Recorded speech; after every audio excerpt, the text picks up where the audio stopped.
Rev up your engines!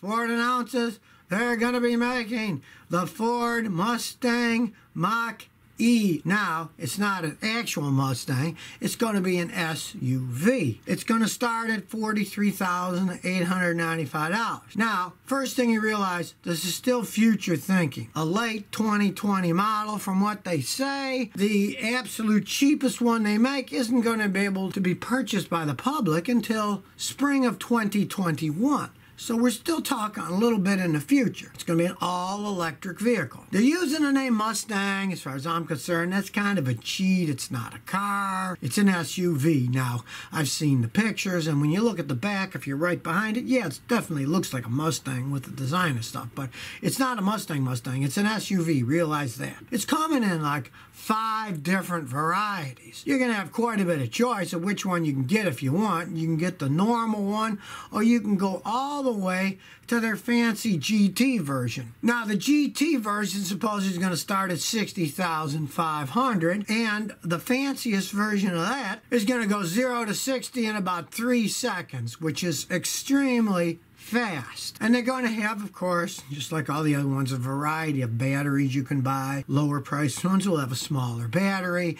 They'll have less range. And of course, it's like anything else. Here you're going to have to make a lot of decisions. Do you want the really fast one, which of course is going to lower the range of how far it can go?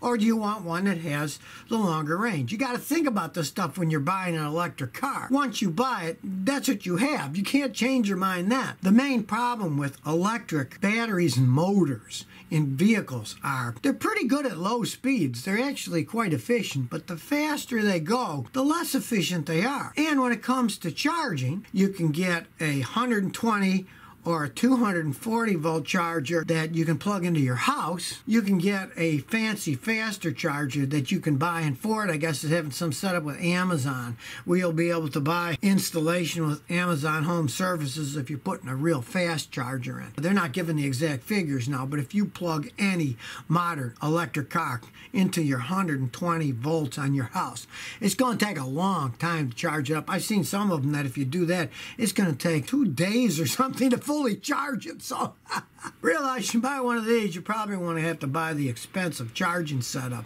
that they're going to sell through Amazon and let people be able to install it to you, because most people, hey, they're not going to be messing with high amperage 240 or 400 volt systems. So, you know, this isn't a do-it-yourself job. The top of the line, the GT Performance one, is going to have 459 total horsepower, which is instant. As soon as you turn it on, they go. So it will be a very fast SUV. There's no arguing that. The lowest price one, they say, isn't going to even be available till the spring of 2021. So you're still going to be waiting a while for these things.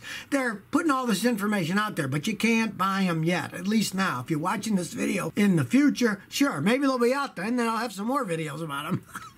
Red Buick says, Scotty, what do you think of Buick using an upcoming turbo 3-cylinder engine and a small Encore GX SUV? All right, I don't think much of that.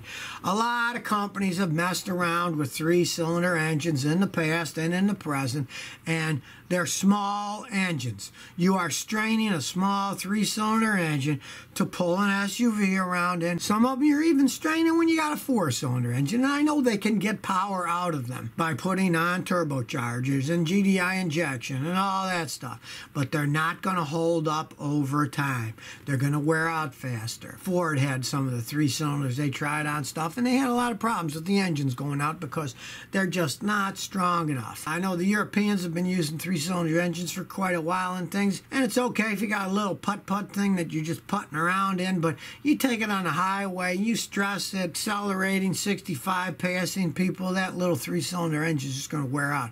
I've seen it in the past. Those Geo Metros, they had 3-cylinder engines, and if you strained them, they were garbage and the engines wore out, so I'm not a fan of that 3-cylinder engine stuff. 2016 Fusion says, Scotty, I got a 2016 Ford Fusion, hence the name, obviously, with 18,500 miles, bought it new. What are your thoughts? Will it last me many years?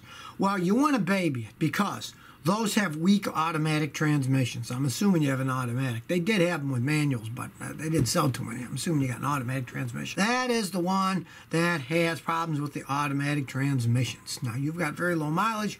Yeah, you probably haven't had any problems yet.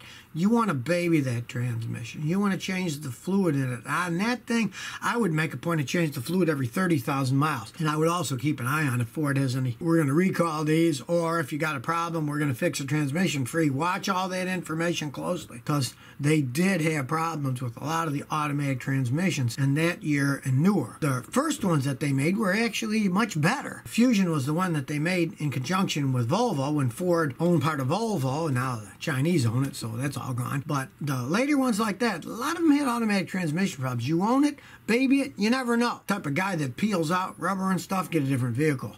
It's gonna wear out. But if you drive conservatively, you never know. My customers with those that drive conservatively, they've still got some decent stuff out of it. But the guys that drive them hard, yeah, they've all had transmission problems. Benny Tillman says, Scotty, is it really required to remove the dust that gets on the car paint in between washing and waxing? The problem with dust is, if you wipe it or rub it, it can create friction that will scratch your paint. And even a little towel and stuff on dust, it can create micro scratches, so people clean them. I mean, your car's going to look dirty anyways, you know? If it's covered with dust, you got to wash the thing. But that's why they always tell you, and it is the truth, if you're washing a car, get a hose and you want to soak the whole car with high pressure water because you want to blow a lot of the dust off. Then once it's wet, you get a nice, I like the ones that are made out of wool. Soft, they don't scratch, and they make special ones just for cleaning. No one ever touched it, and you just drove it around, you know. The dust in itself isn't going to hurt anything sitting there, but I mean, it's going to look dirty.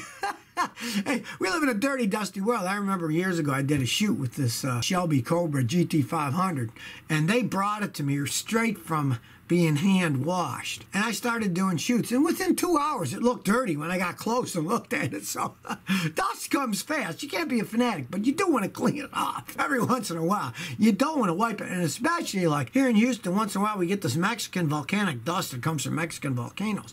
That pumice is highly caustic to the paint, so that you don't want to ever wipe it off. You want to hose that off first to get it all off so it doesn't scratch your paint. Kylie Peterson says, could having fuel contaminated with water cause my exhaust to smoke white smoke? Well, sure, of course it can. When you burn water vapor inside an engine, what does it create? Steam, which is white. You want to pray that's what it is and not a blown head gasket. But the water and the gasoline, it'll get in there and it'll burn like that. Now, the perfect test, I've got that video, how to tell if your head gasket's blown. You get a little kit from Amazon, costs you about 30 bucks. Doesn't matter if you got water in your gas, that won't affect that test. If that test comes out positive, that means your head gasket's blowing because you're getting exhaust gas into the radiator, and that has nothing to do with water in your gas tank. Do that test if you're worried, because that test is 100% accurate, and that'll tell you. And if it shows that your head gasket's blowing, you might think about getting another vehicle rather than tearing that Honda engine apart. They are not cheap to fix. Or if you're a gambler, you might try some of that Bar's head gasket seal leaker. Sometimes that works okay. If it still runs good and it's just started to blow some of the seals between the water and the pistons, so it could burn a little bit of water, but it's not affecting the actual compression ratio all that much. That's when the sealers work. If you got oil mixed with water in your radiator or water mixed with oil in your engine, then the head gasket's too far gone and no sealer's going to fix that. Cars 98 says, would you get a Lexus with a V8? No, I wouldn't. I mean, they make excellent cars. They're very good engines, but they're much higher maintenance vehicles. I'll give you a perfect example. If the starter goes bad on one of those, you got to take the intake off, and it can cost you over $1,000 to change the starter. On my wife's Lexus, that's an ES300 with a V6, I can change the starter out in about 20 minutes. It's not that big of a deal. You just have to take the air box out of the way, and they're all there. You unbolt it, take it out, and put it in. It's a pretty simple deal. And the rest of the vehicle is that way too. The V8s are higher end. The parts cost more. They are just harder to work on. Now, if you don't care about the price and you're buying a brand new one, you're not going to have to worry about that stuff probably till they get 150,000 more miles. And if you're happy with that, go right ahead. But me, I like keeping them forever, so I like the 6s. The 6s have plenty of power. You don't need to get a V8. 6s have plenty of power in modern cars. And anyways, the way the manufacturers are going these days, they'll probably end up mainly giving up with V8s and going to V6s because better gas mileage. They get the same power just about out of the modern V6s anyway. So if you never want to miss another one of my new car repair videos, remember to ring that bell.